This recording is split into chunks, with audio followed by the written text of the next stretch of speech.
علیہ السلام نے فرمایا اگر یہ تاجر لوگ خرید و فروخت کے وقت سچ بولیں، مال کے عیب کو، کھوٹے کھرے کو صحیح صحیح بیان کریں تو ان کے کاروبار میں برکت ہوتی ہے۔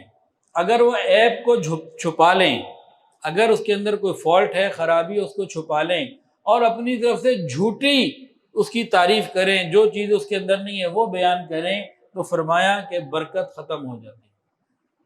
آج ہمارے پاس مال تو ہے، برکتیں نہیں ہیں۔ آج ہمارے پاس مال تو ہے لیکن برکات نہیں ہے۔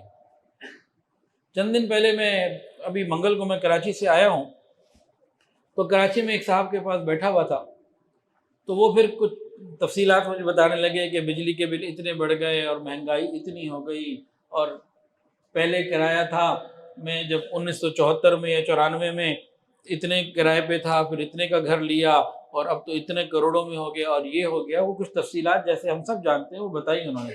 اور میرے دادا یہ کہتے تھے، یعنی کہ میرے والد کے زمانے میں یہ چیز اتنے کی تھی، پھر میں نے 2 روپے کا گوشت بکرے کا کلو خریدا ہوا ہے اور اب اتنا ہو گیا۔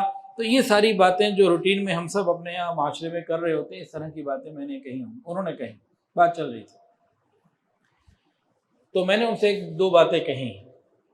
میں نے کہا یہ بتائیے 1974 میں آپ کے گھر میں جو فیسلٹیز تھیں، آسانیاں تھیں، نعمتیں تھیں، وہ 1994 سے کم تھی یا 1994 میں زیادہ تھیں؟ کہا 94 میں زیادہ تھیں۔ آج 2024 ہے، وہ سستا زمانہ تھا، ساری آپ نے اس زمانے کی باتیں بتائی ہیں۔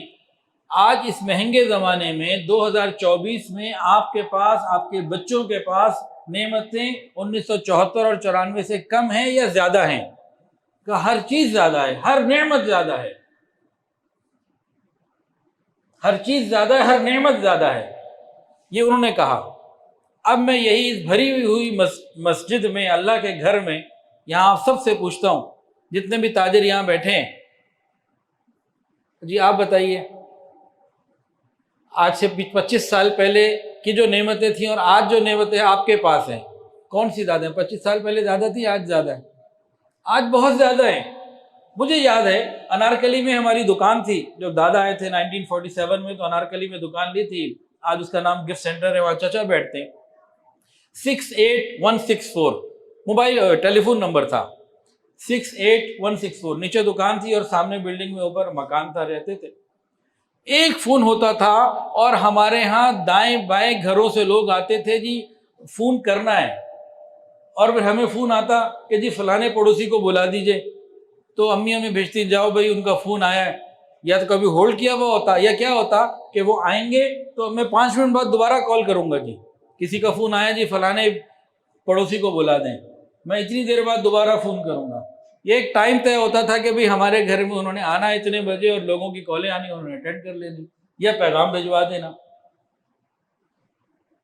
تو ایک فون کئی گھروں میں جا کے ہوتا تھا، اور وہ فون بھی جرمن، بڑا بھاری قسم کا ہوتا تھا، اس کا وزن بھی میرا خیال ہے کم سے کم 3 کلو ورنہ اس سے زیادہ تھا، کالے رنگ کا۔ اور آج بچے کے ہاتھ میں اپنی اپنی ڈیوائس کوئی ہے، فون بھی ہے، اگر فون نہیں ہے تو کوئی نہ کوئی ڈیوائس تو ہے۔ یہ جو بچے بیٹھے ان میں سے پوچھ لیں، کوئی نہ کوئی ڈیوائس ان کے پاس ہے، نہیں تو اماں کے پاس الگ فون، ابا کے پاس الگ فون، دادا کے پاس الگ، دادی کے پاس الگ۔ ایسا کبھی غربت کے زمانے میں ہوا؟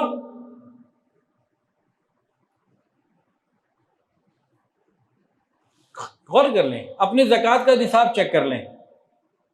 جو تاجر بیٹھے ہیں 10 سال پہلے جو زکوٰۃ دیتے تھے، ٹوٹل ویلیو کیا تھی؟ 20 سال پہلے کیا تھی؟ 40 سال پہلے کیا تھی؟ آج کیا ہے؟ ہر طرف نعمتیں بڑھ رہی ہیں، لیکن ناشکری یہ نہیں ختم ہو رہی، ناشکری یہ ختم نہیں ہو رہی۔ تو اللہ تعالیٰ کی طرف سے تو نعمتیں بڑھ رہی ہیں۔ بات شروع یہ کہاں ہوتی ہے؟ پوائنٹ آتا برکت کے اوپر۔ پہلے وقت میں برکتیں تھیں، اب نعمتیں تو زیادہ آ گئی ہیں، برکتیں کم ہو گئی ہیں، سکون نہیں رہا۔ اصل میں جو ہم بیان کرتے ہیں نا مہنگائی اور یہ معاملات، تو اس کا تو میں نے کھل کے آپ کو جواب دے دیا۔ ایک وہ گواہی، ایک ہمارے صاحب کی گواہی یہاں آ گئی، اور بھی اگر کسی سے پوچھوں گا تقریباً 99.9% یہی جواب ہوگا۔ مسئلہ کہاں ہے؟ ہماری نیتیں بدل گئیں، ہماری اخلاق اور اقدار ہم نے چھوڑ دی تو برکتیں ختم ہو گئی، سکون ختم ہو گیا ہے۔ ان برکتوں کو اور سکون کو واپس لانے کے لیے یہ چند اعمال ہیں جو تاجر اپنائیں گے تو دوبارہ سکون آ جائے گا۔